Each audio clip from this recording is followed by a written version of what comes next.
Dining with dementia. Residents who experience a decline in their ability to eat because of their dementia may benefit from an adjusted approach. In this presentation, we will explore the various stages of dementia and how they manifest on a diner, what we may see in each stage, what we can do to assist the individual, and what we can serve. There are many forms of dementia, but Alzheimer's disease is by far the most prevalent cause. Alzheimer's disease is like being in a deep fog. Residents experience a long goodbye of losing capabilities over time. It's like turning off light switches one by one, and ultimately they retrogress back to a stage of infancy. The progression of Alzheimer's disease makes people feel like they're in a deep fog. From a sensory standpoint, visually, auditory, tactile. From a cognitive standpoint, intellectual losses, decreased attention span, the experience of lack of judgment, and decreased ability to plan or organize their life. From a motor standpoint, they experience physical distortions, difficulty carrying out tasks, and from an emotional standpoint, they have a loss of sense of self. The progressive loss of sensory abilities often translate to food impairments, such as decreased ability to communicate, inability to seek food and water. They can't choose often from multiple foods. They have an inability to recognize food. They're unable to coordinate movements, unable to use food utensils, distractible at meal times, and can often eat non-food items. Food strategies address the physical, psychosocial, cognitive, and environmental barriers that impede feeding. We attempt to maintain the sense of self by identifying food preferences and triggers that stimulate pleasurable memories associated with eating. When you think about it, eating is a very complex task. First, you have to identify the food. Then you select the food to put on the utensil. You bring the utensil to your mouth. You take the food off the utensil. You chew the food, and then you swallow the food. So the resident often loses ability to sequence the steps in the eating process. Well, you might ask, why not just hand feed? Well, we want to be able to maintain dignity. The resident could become belligerent when they're hand fed, and maintain the ability to self-feed is a must, but that depends on age-associated impairments, external stressors, internal stressors, and aspects of the food that is served. Here are some age-associated impairments. A person eats with greater efficiency when their vision is intact. This includes having proper lighting and their glasses. Hearing difficulties include an inability to sort out sounds. They interfere with verbal cueing and diminish outside noise. Make sure the person has hearing aids if they have them. Taste, smell, and the ability to chew. You can always stimulate with aromas, cook, bake, and make sure that they have their dentures in place. Here are some external stressors. These impact the ability to focus on the task at hand. Dining environments, your decor, the noise level, TV, loud music playing in the background, staff-to-staff conversations, staff-to-resident conversations. I think it's important to have colorful food placed within the visual field. Also, you can enhance the dining experience with china, add a tablecloth, some seasonal decorations. There's also other disruptive residents or table mates and visitors and guests that can create stress. Internal stressors include physiological, psychological, and social distress, pain, medical history, medicines that they may be on, also mouth pain, poor dentition, inability to communicate pain that translate to behaviors, depression, unfamiliar environment, and dining with strangers. And dining is often a very social event. Food can be used as a sensory stimulant to offset some losses in perception. Olfactory, the smell of bacon, fresh baked bread, or popcorn.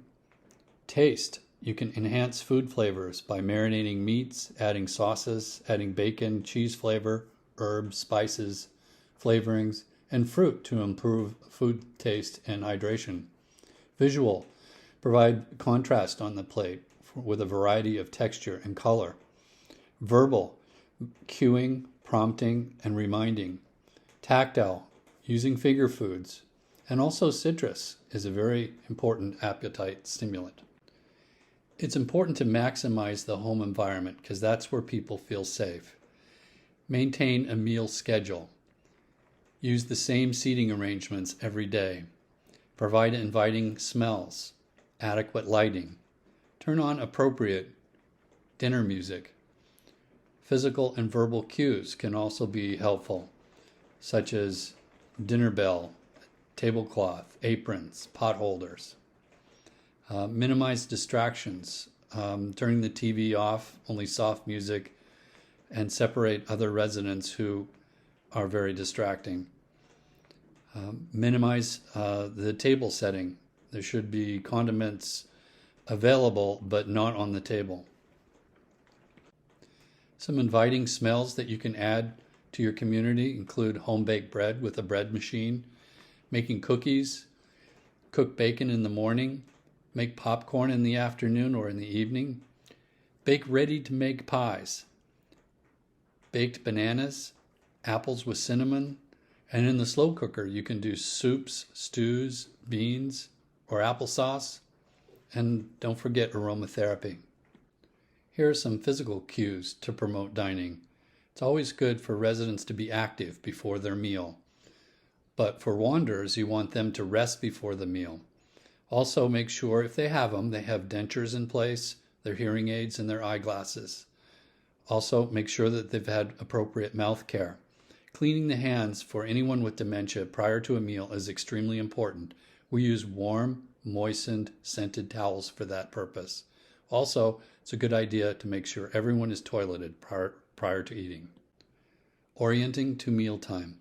Here are some positive cues to prepare a resident to eat. You can always ring a dinner bell, or you can approach them on their same level and ask them, "Doesn't the roast beef smell good? Are you hungry? We have a special meal today. We have fresh rolls for dinner. Can you smell the coffee? Or do you remember eating peach pie when you were young? We're having that for dessert today. Let's sit down and get your napkin on your lap." Also, citrus essential oils are an appetite stimulant. Seating arrangements. Wheelchair-bound residents should be seated closest to the servers, first to the table and then together. Invite independent eaters to the table, assist and encourage if needed. Encourage the residents to have the same table mates because they get used to each other's habits. Group each other by similar abilities. Put the more independent residents further away, and the wanderers should sit last because they're the most disruptive. You should also simplify table settings. Use a simple tablecloth or placemat. Set in contrast color and textures. Avoid centerpieces. No condiments on the table. Individualize utensils. Serve the same food to each table group. And special needs residents should be served last, such as the wanderers. And the food should be ready to eat. Person-centered mealtime. This is designed to encourage independence. You'll be sitting with the resident, offer assistance, and wait for an answer. Cut food into small bites. Wipe crumbs or spilled food from the resident's mouth. Smile and touch the residents. Provide reassurance. Be consistent and predictable. Share with other staff what works on each resident. You want to sustain feeding during the meal as much as possible. You can do this by talking with the resident while you're feeding them, reorienting them to the meal when the resident becomes distracted. Fluids first after the entree is eaten, and then offer drinks between bites. Hug the resident when appropriate. Hold the spoon ready for each bite. Touch the resident continually while feeding to reassure them, and offer nutritional supplements at the end rather than at the beginning because they're very filling. We're now going to start talking about the different stages of dementia into mild, moderate, and advanced. We're often thought of as an adult once and a child twice. In mild dementia, the functional level is as a young adolescent, age 5 to 11. Moderate dementia, the functional level can be thought of as a toddler, age 2 to 4. And advanced dementia, the functional level is often as an infant. Here's what we may see with mild dementia. May need very little assistance with eating, may follow others' eating habits, may need cues from others to get started, usually able to use all the utensils, or may need limited assistance with a table knife, may be able to enjoy social conversations, may become impatient with meal delays, may be able to clean up spills during the meal, doesn't always check the temperature of the food and beverage resulting in a burned mouth, and may not be able to make menu choices.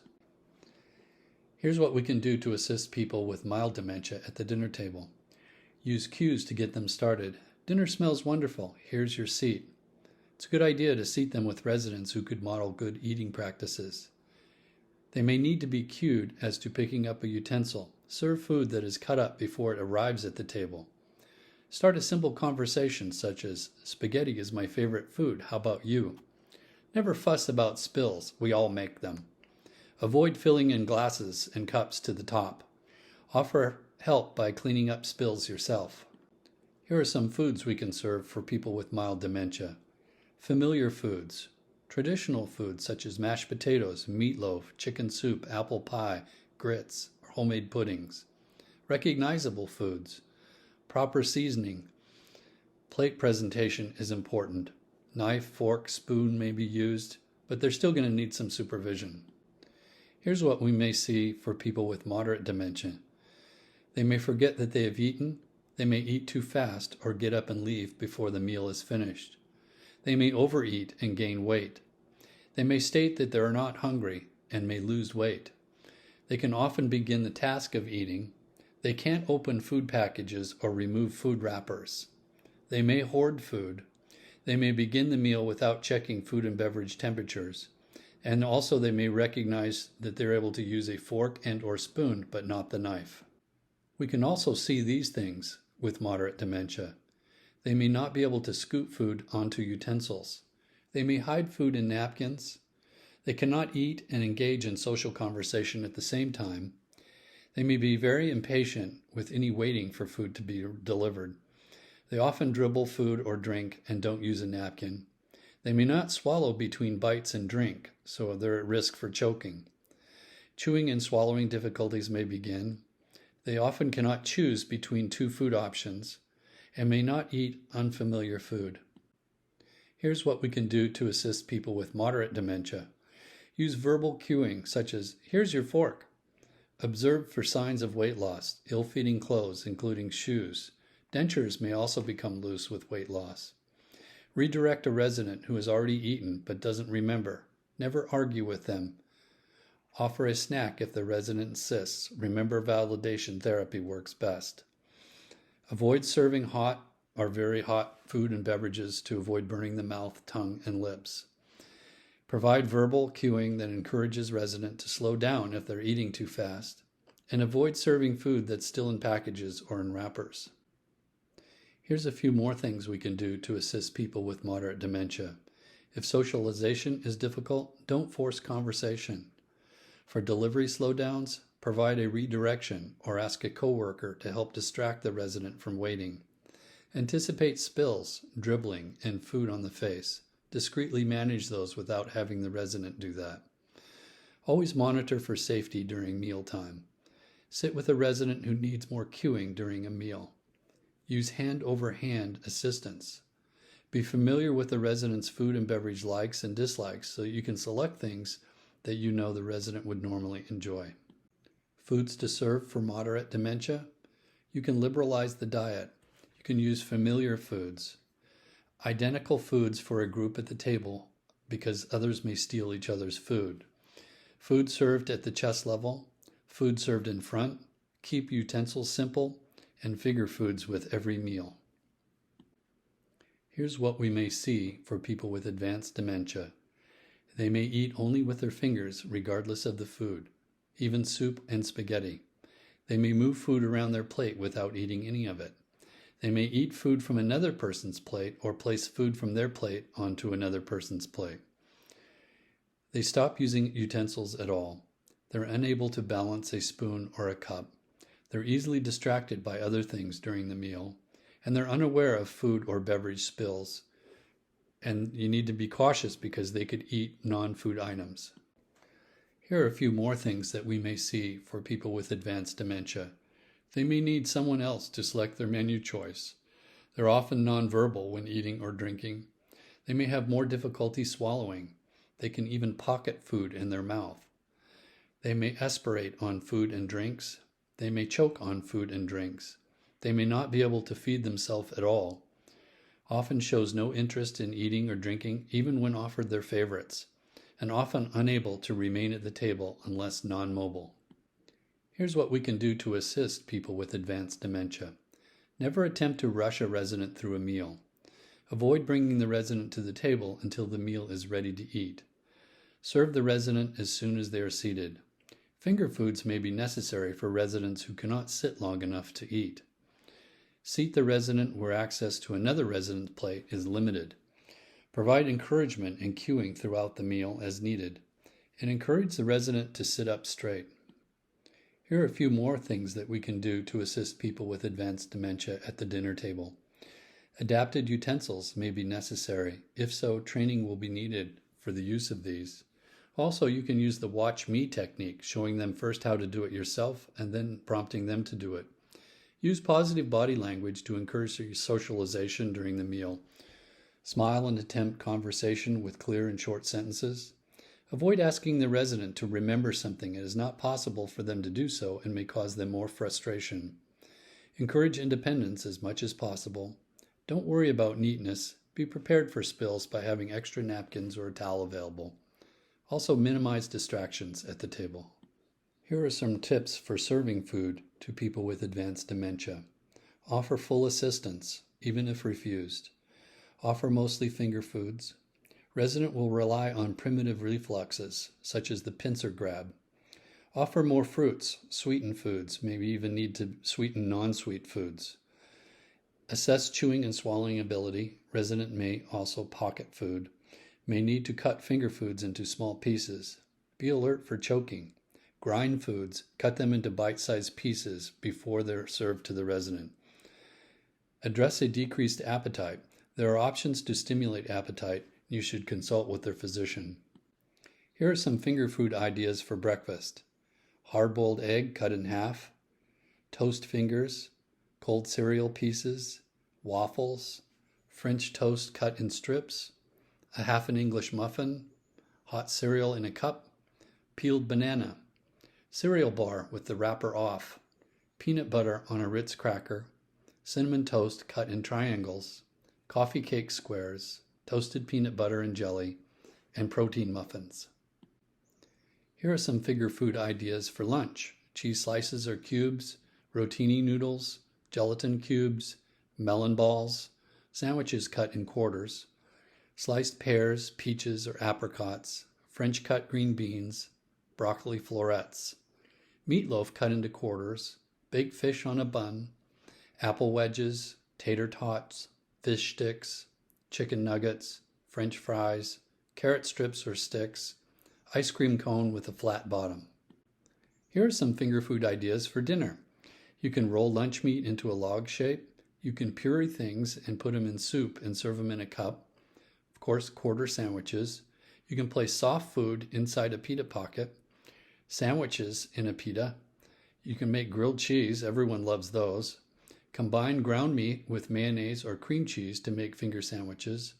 You can thin pureed vegetables with hot milk and serve in cups, and also fig bars.